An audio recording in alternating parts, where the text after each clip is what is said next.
It's all right, Barts. We're only trying to do a nationally rated show. It's okay. No, that's fine. That's fine. Trying to have lunch That's here. fine. You just keep eating. We'll talk over here. See you You later. keep eating. Oh no, we need you. Come on, we need you. Come on back. Right, old Kevin Bartle here.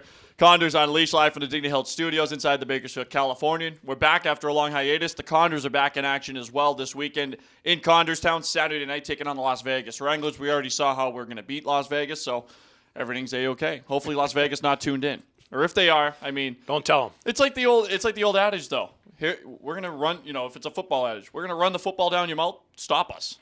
Yeah, Here's what we're gonna do. Vegas is Stop doing us. the same thing in their locker room as well. They're trying to watch video on the Condors. They're probably not too concerned about what we're doing.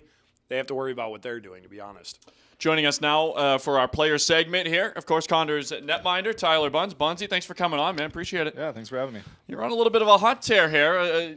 5 games in a row now, wins for you. It started back all the way back in November, and just take me through the last couple of months for yourself. You're up in OKC a little bit there, but now back down in Bakersfield, and the guys are starting to roll. Yeah, it's been quite the hectic first part of the year, but like with you saying that I was up in OKC, it was a good experience for me. I got my first AHL win there. I got some time to play up there, and just that level of play, it's that much higher, and it really develops you as a goalie. But when I came back down here, I came with a good attitude. I wanted to get back playing. I wasn't playing as much as I wanted to up there, and the guys really turned it around since I've come down. And coach was saying it was 12-6 in the past 18. That's pretty remarkable from the the first part of the season when we were 09-1, I think it was. Yeah.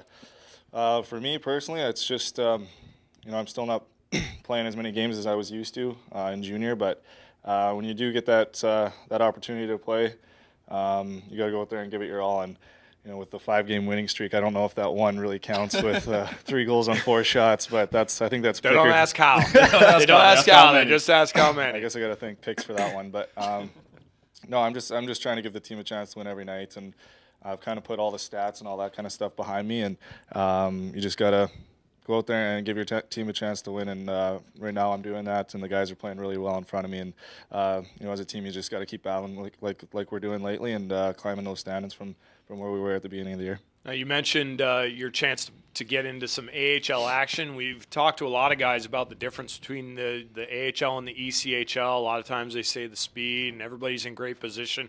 How different is it for a goaltender? How different is that game up there for you as opposed to here?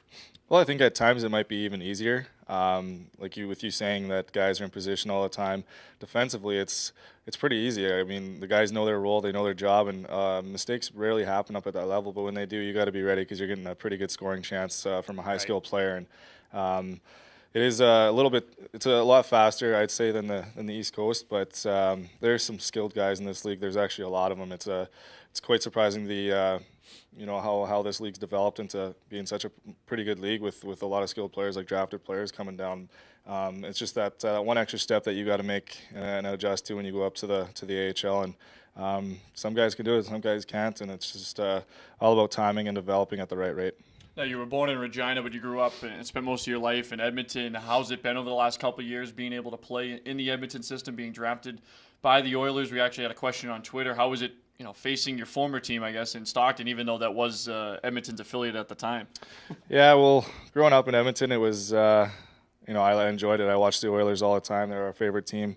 And when I got drafted, it was really special. And, still to this day, words don't describe that feeling that I had on draft day.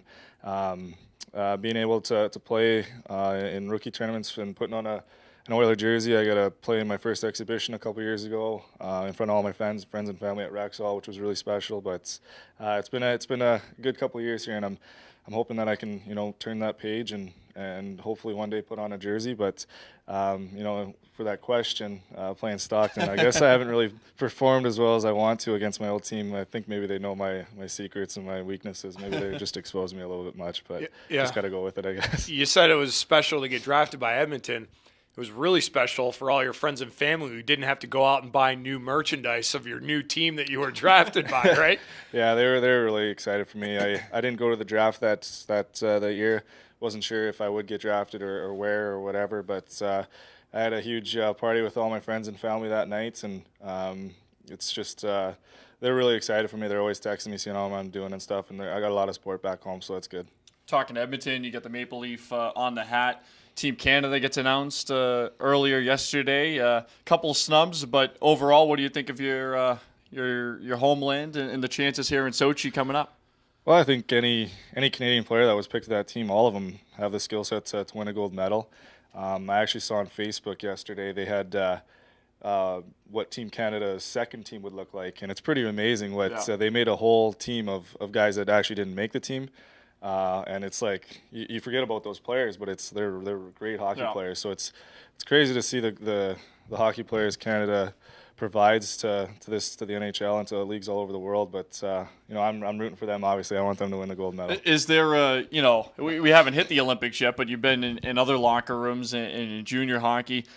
Does there create a little bit of a division in the locker room come Olympic time, come World Junior time between the Americans and the Canadians especially? Yeah, for sure. There's always side bets and stuff going on with that. But everyone that comes from their respective countries always cheer for their buddies because a lot of times they know a lot of guys that go and represent their country. So there's always little side bets, and I shouldn't say side; they're probably big bets, but I stay out of that. So now, what do you think in our first segment here today? Ryan Holt included Team USA, Team Canada pick, and he predicted Canada and the U.S. And the U.S. neither would medal. What do you think of that?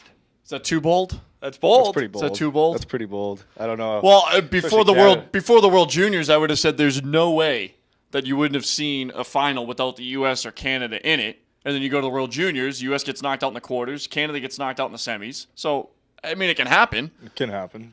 It can. I mean, if you want to take a shot at him right now, go ahead. I'm kind of on the Ovechkin Russian train, to be honest with you. I don't know why. Well, I happen to think that Russia has to medal. I mean, they're on home ice. They're in their homeland. That's got to be worth at least one win. They're going to get sent to the gulag if they don't win. I mean, that may happen as well. I'm not going to go there, but it should be a great tournament. I mean, I don't know if there's ever been a point in time when the big countries and as competitive as they are have gotten to be as competitive as they are right now. Yeah, it's in the World Juniors even. I mean, you look at the past 6 gold medal winners; they're all different teams. Right. There's the hockey is growing all over the world, and I mean, and you can agree with him saying that USA and Canada might not medal. You can just look at other teams. You look at Russia's roster. You look at I forget which team with Tuukka Rask and Niemi. Finland. Finland. Yeah, Sweden. They got a great team as well. Great goaltending. So I mean, hockey's going all over the world, and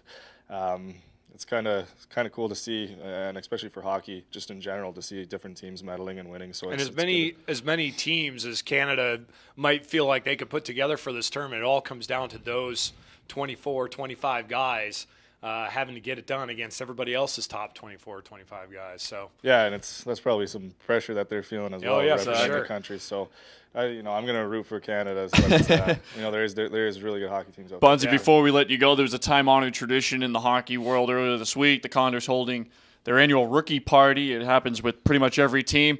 Now, there was a dance competition between the rookies, and aside from the other antics, who's got the best moves out of all the rookies? Who won the dance competition, and who has the best moves, do you think? Or are they just all suspect? Or are you not at liberty to say? I mean, I'm not going to say too much, but I would say Thurber and surprisingly Laurent Brossoit. Oh, yeah? The goalie. I voted for him. Not only because I'm a goalie, we're goalie buddies, but it was pretty amazing. He's got some moves. He's really lanky. It's really funny, but he can do it. He had a good strut. So we'll just leave it at that. All right. Well, Bunzy, we appreciate the time. Thanks for coming on. Best of luck this weekend. Keep the good times going and get some big wins here this weekend. Sounds good. Thank you. All right. Condors netminder Tyler Bunz joined us here for our player interview. When we come back, we'll be joined by the other vice president. Well, there's 3. We'll be joined by one of the other ones, Justin Fosbender. He'll step in. He's got the picks. We'll go for the record. We'll make the picks, and my record is just not good Dreadful. right now. If I'm making the picks for the Olympics, you can almost bet right now that the U.S. and Canada are maybe 1-2. Gold, silver, Yeah, there you go. But we'll be back with Justin Fosbender and for the record. Coming up on Condors Unleashed, live from the Dignity Health Studios inside the Bakersfield, California. Stay tuned.